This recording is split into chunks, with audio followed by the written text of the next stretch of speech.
తాకట్లో ఉన్న మీ బంగారాన్ని విడిపించి ఆ రోజు ఆన్లైన్ రేటుకి కొంటాం. Sharma gold company. నమస్కారం, శ్రీమాత్రే నమః. Welcome to Suman TV. నేను గీతాంజలి. ప్రస్తుతం మనతో పాటు కామాఖ్య అమృత శోధన సంస్థ వ్యవస్థాపకులు, అమ్మవారి ఉపాసకురాలు వేణుశ్యామ అమ్మ మనతో పాటు ఉన్నారు. వారితో మాట్లాడదాం. అమ్మ నమస్కారం. మా నరక చతుర్దశి, దీపావళి, అమావాస్య సాధన పరంగా చూసుకుంటే గనక అమావాస్య ఎంతో విశేషం అని అంటారు. మరి ఈ రోజున ఎవరి ఆరాధన చేస్తే మంచిది? జపం చేసుకునే వాళ్ళు ఎలాంటి నామంతో జపం చేసుకోవచ్చు? అసలు ఆ రోజు విధిగా చేయవలసింది ఏంటి? 2 రోజుల్ని ఏ విధంగా సాధన పరంగా మలుచుకుంటే మంచిది అంటారు? దీపావళి మీరు చూస్తే చాలా మంచిగా ఏంటి అంటే రాక్షసుడిని చంపి దీపాలు అంటే దైవాన్ని తెచ్చిన రోజే దీపావళి.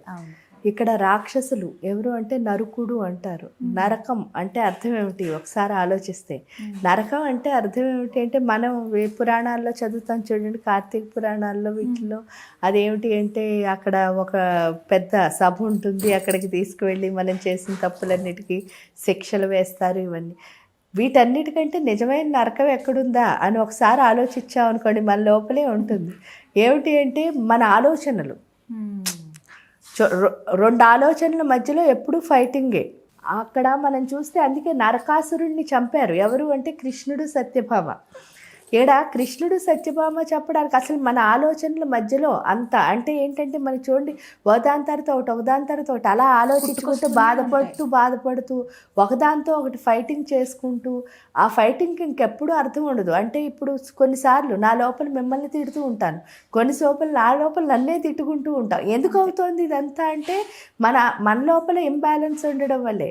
ఈ ఇంబ్యాలెన్స్ అన్నిటికీ కారణం ఏమిటి అంటే నరక చతుర్దశిని తీసుకున్నప్పుడు ఈ ఇంబ్యాలెన్స్ అన్నిటికీ కారణం అంటే ఆ రాక్షసుడిని ఎలా తీశారు అంటే అన్నిటికీ కారణం ఒకటే, మనలో ఆశించే లక్షణం ఉంటుంది. దాన్ని ఎక్స్పెక్టేషన్ అని అంటారు. ప్రతి దాని నుంచి ఏదో ఒకటి కోరుకుంటాం. ఇప్పుడు నేను మీ నుంచి ఒకటి కోరుకున్నాను అనుకోండి, అప్పుడు మీరు ఏం చేసినా సరే అది లేదని నాకు బాధేస్తూ ఉంటుంది కదా, అందుకే ఫైటింగ్ అవుతుంది. అసలు మీ నుంచి ఎక్స్పెక్టేషనే లేదనుకోండి, అది అలా అవుతుంది. అవలేదు. సపోజు ఏమవుతుంది, మనకి ఎగ్జాంపుల్ చెప్పాలంటే మీకు ఇడ్లీ తినాలనిపించింది, ఎవరో తెచ్చి పూరి పెట్టారనుకోండి, మీకు వెంటనే ఏమవుతుంది, బాధేస్తుంది. అయ్యో నాకు ఇడ్లీ తినాలనిపించింది, పూరి తిన్నా. దీన్ని యాక్సెప్ట్ చేసాం అనుకో ఈ పూరిని, అప్పుడు ఏ బాధ ఉండదు. మనం ఏం చేస్తున్నాం, ఆ ఇడ్లీ ప్లేస్లో ఈ పూరిని యాక్సెప్ట్ చేయలేకపోయేసరికి ఇంక లోపల అది బాధ కింద మిగులుతుంది. అలా బోల్డ్ అన్ని వచ్చేసరికి ఏమవుతుంది, ఎమోషన్ కింద బయటకు వస్తున్నాయి. అది కాంప్రమైజ్ కిందకి రాదు. అది కాంప్రమైజ్ అవ్వటంలే. మీరు కాంప్రమైజ్ అంటే అర్థం ఏమిటి అంటే ఇంకెప్పటికీ అది మీకు గుర్తుండకూడదు. కాంప్రమైజ్ అయిపోయారనుకో, ఇడ్లీ అయినా పూరి అయినా ఒకటే, యాక్సెప్టెన్స్. అది కాంప్రమైజ్ అనేది ఎప్పుడు ఉండదు, యాక్సెప్ట్ చేయడం అని ఉంటుంది. యాక్సెప్టెన్స్ ఉంటే మీకు అస్సలు ఏదైనా ఒకటే. కానీ ఇక్కడ యాక్సెప్ట్ చేయకపోవడం వల్ల ఏమవుతుంది అంటే లోపల సఫరింగ్ వచ్చేస్తుంది. ఎక్కువ దానికోసమే ఆలోచించి సఫర్ అయిపోతున్నాం. ఇక్కడ కృష్ణుడు వచ్చేసరికి ఏంటి అంటే కృష్ణ అంటే ఆనందం అని అర్థం కదా. ఆయన ఏం చేస్తాడట, కృష్ణుడు ఎప్పుడైతే ఫస్ట్ అందుకే కృష్ణుడు ఫైట్ చేస్తాడు నరకాసురుడితో. చేసి ఏం చేస్తాడు, ఈ ఆశించే లక్షణాన్ని అనుభవం కింద మారుస్తాడు. అంటే మనకి అక్కడ చూపించిందంతా మనకు ఒక స్టోరీలా చూపించారు, కానీ మన లైఫ్లో మనం ఎలా తెలుసుకోవాలి అన్నదే వాళ్ళు అక్కడ చూపించారు. మనం ఏంటంటే తెలుసుకోక కృష్ణుడు వెళ్ళాడు, కృష్ణుడు మూర్చిపోయాడు, సత్యభామ చంపింది, ఇవన్నీ కాదు అసలు. అక్కడ ఏమైంది, ఈ నరకుడు ఎప్పుడైతే ఈ ఆశించే లక్షణం వల్ల ఒకదాంతో ఒకటి మనం గుద్దుకుని ఏంటంటే ఒకదానికొకటి అలా కలుపుకుంటూ వెళ్ళిపోతే ఏమవుతుంది, బోల్డ్ అంత సఫరింగ్ కింద అయిపోయి గుండంతా ఎమోషన్సే. అలాంటి వాటిని కాస్త చిన్ని ఎంజాయ్మెంట్లు చేయడం నేర్పిస్తూ ఏం చేస్తాడు అంటే, అందుకే చూడండి ఫస్ట్ భార్యాభర్త ఉన్నారు ప్రతి ఇంట్లోనూ జరుగుతుంది. వాళ్ళకి ఫస్ట్ కొన్ని రోజులు బాగానే ఉంటుంది, ఆ తర్వాత ఏమవుతుంది అంటే ఒక అభిప్రాయం దెబ్బలాట్లు మొదలవుతాయి. కానీ ఈ దెబ్బలాట్లు మొదలైనప్పుడు వాళ్ళలో చిగురించే ఆశ ఏంటి అంటే పిల్లలు. ఈ పిల్లలతో ఎంజాయ్ చేయడం ఎప్పుడైతే ఇద్దరు మొదలు పెట్టారో వీళ్ళ గొడవలు కాస్త ఏమవుతాయి, తగ్గిపోతాయి కదా, గుర్తుండవు. అంటే అప్పుడేదో జరిగిపోయింది వదిలేసి, ఎందుకంటే ధ్యాస అంతా ఈ పిల్లల మీదే ఉంటుంది. సో ఇక్కడికి వచ్చేసరికి ఏమవుతుంది అంటే ఈ ఆశించే లక్షణం నుంచి చిన్న చిన్న ఆనందాలకి దగ్గర అవుతూ చివరికి దాన్నే మన అనుభవం కింద మార్చుకునేటట్టు కృష్ణయ్య చేస్తే, సత్యభామ ఏం చేస్తుందిట, మొత్తం దీన్ని అంతటిని ప్యూర్గా మార్చేస్తుంది, సత్యం. అందుకే సత్యభామ. భామ అంటే అర్థం ఏమిటి అంటే, అసలు స్త్రీలలో మీరు చూస్తే పద్మిని జాతి స్త్రీలని, ప్రణయిని జాతి స్త్రీలని, భామిని జాతి స్త్రీలని, గోపిక అని, ముగ్ధ అని 5 రకాల స్త్రీలు చెప్తారు. అంటే స్త్రీల్లో 5 కేటగిరీలు ఉంటాయి. పద్మిని జాతి స్త్రీలు వీళ్ళందరి గురించి చెప్పుకునేటప్పుడు అందరికంటే ఏంటంటే స్పెషల్ క్వాలిటీ స్త్రీలు కొంతమంది ఉంటారు, వాళ్ళని భామిని జాతి స్త్రీలు అంటారు. ఈ భామిని జాతి స్త్రీలు అంటే ఏంటి అంటే వాళ్ళలో లేని లక్షణం ఉండదుట. పద్మిని జాతి వాళ్ళ దేవతల్లా అందంగా ఉంటారట. ప్రణయిని జాతి స్త్రీల్లా కవ్వించడం అలాంటివి కూడా వస్తూ ఉంటాయట. ఈ భామిని జాతి స్త్రీలు అంటే లీడర్షిప్ క్వాలిటీస్, అంటే కాలంటే ప్రేమగా చేయగలరు. ఇప్పుడు కృష్ణుడితో ఎంతో బాగా శృంగారం అంతా మళ్ళీ ఇక్కడ తోటికోడళ్ళతో దెబ్బలాట్లు ఇలాంటివన్నీ చేసింది, వెళ్ళి నరకాసుడు లాంటి రాక్షసుడితో యుద్ధం కూడా చేసింది. అంటే ఇది ఉంటుందట, ఆ ధైర్యం కూడా ఉంటుంది. ఇంకా గోపిక, ముగ్ధ వీళ్ళు ఏంటంటే చాలా అందంగా ఉంటారు. స్పెషల్ క్వాలిటీస్, అందంలో స్పెషల్ క్వాలిటీస్ ఉంటాయి. అవన్నీ కూడా మొత్తం ఈ 5 కేటగిరీలు కలిపి ఉన్న స్త్రీ ఎవరంటే భామిని జాతి స్త్రీ.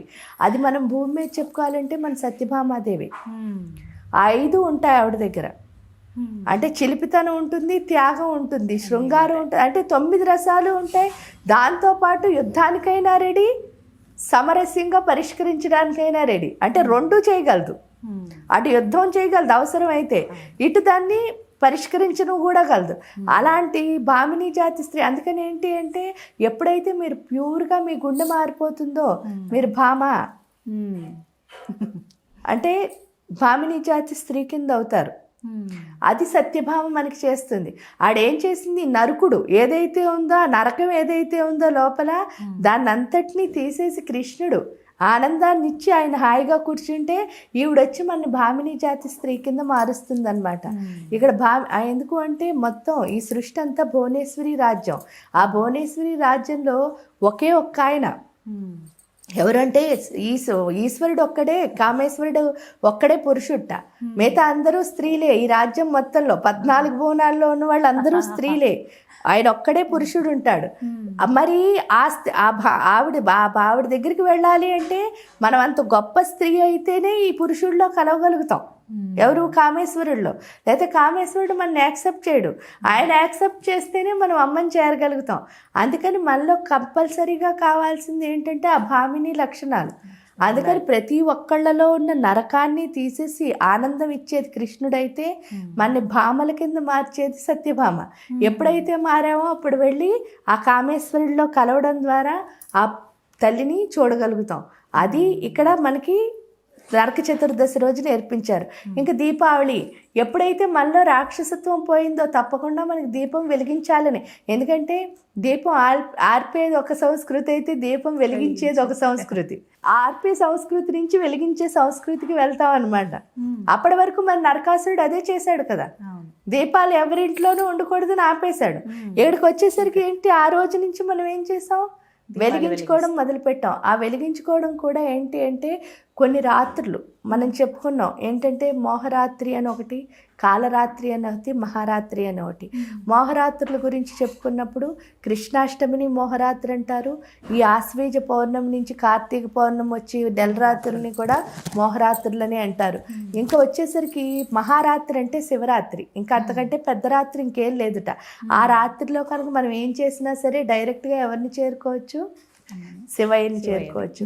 ఇంక ఇక్కడికి వచ్చేసరికి అలాంటి గొప్ప రాత్రే ఏదైనా చెప్పాలి అంటే కాలరాత్రి, దీపావళి. దీని కాళరాత్రి అని పిలుస్తారు.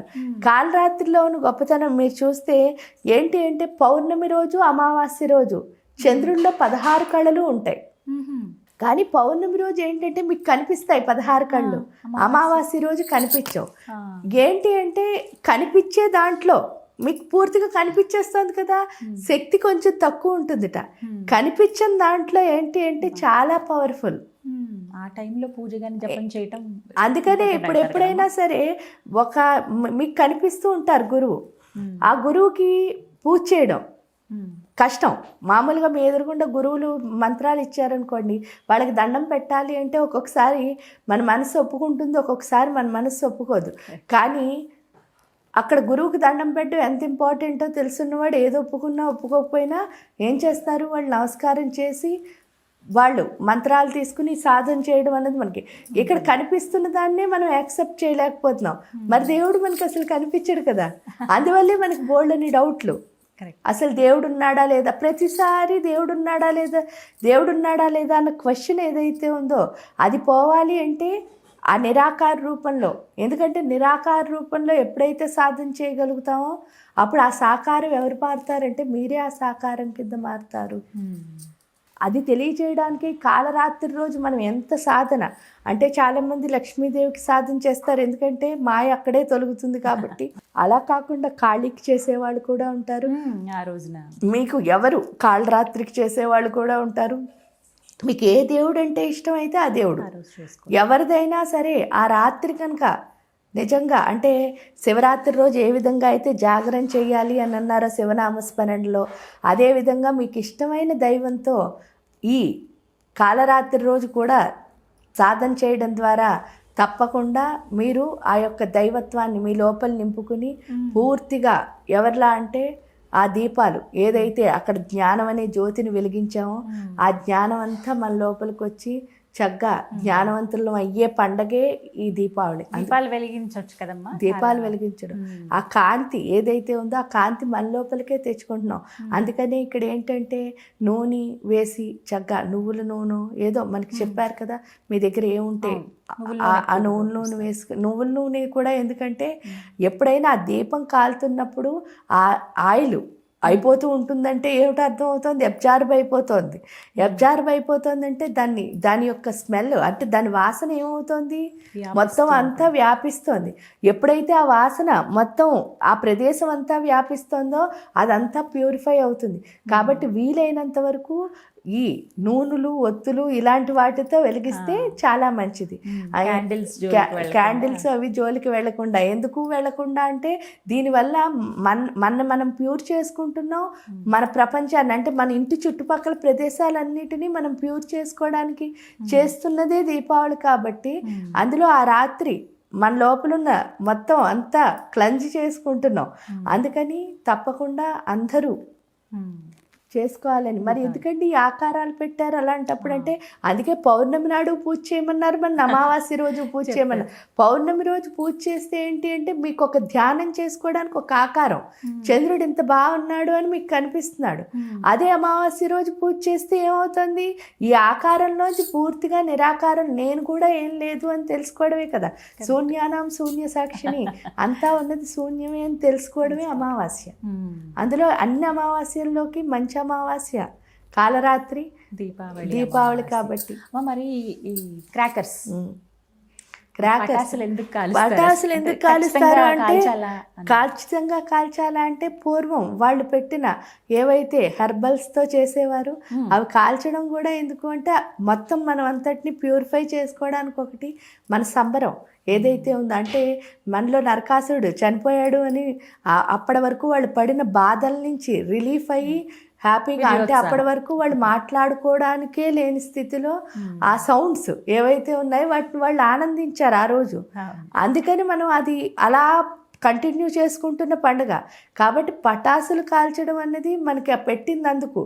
అదే హెర్బల్స్ అంటే ఏవైతే ఉన్నాయో వనమూలికలు వాటితో వాడుకుని చేసుకుంటే చాలా మంచిది. ఏంటి అంటే మన ప్రపంచం అంతా బాగోవాలనే కదా మనం ఏం చేసినా. కానీ సరదా కోసం ఏమిటి అని అంటే పాడయ్యి అంటే కాలుష్యం వచ్చేవి పెట్టుకుని చేసుకోకూడదు. అదొక్కటి మనం ఆలోచించుకుని గుర్తుపెట్టుకుని చేసుకుంటే సరిపోతుంది. అంటే ఎక్కువ వాటి కోసం రచించకుండా మీరు అన్నట్టుగా దీపానికి ఎక్కువగా ప్రాధాన్యత ఇచ్చి అమ్మవారి ఆరాధనలో ఉండడం మంచిది. అమ్మవారి ఆరాధనలో ఉంచడం మంచిది. అలా అని సరదా ఏది తప్పు కాదు కాబట్టి అందరూ కలిసి హాయిగా చేసుకుంటుంది ఏదైనా మంచిదే. కాకపోతే ఏంటంటే ఎక్కువ కాలుష్యం చేయడం మంచిది కాదు కాబట్టి తగు మోతాదులో అది చేసుకుంటూ ఎక్కువ పూజ మీద కాన్సన్ట్రేషన్ చేస్తే చాలా మంచిగా ఉంటుంది. చక్కగా వివరించారమ్మా, ధన్యవాదాలు.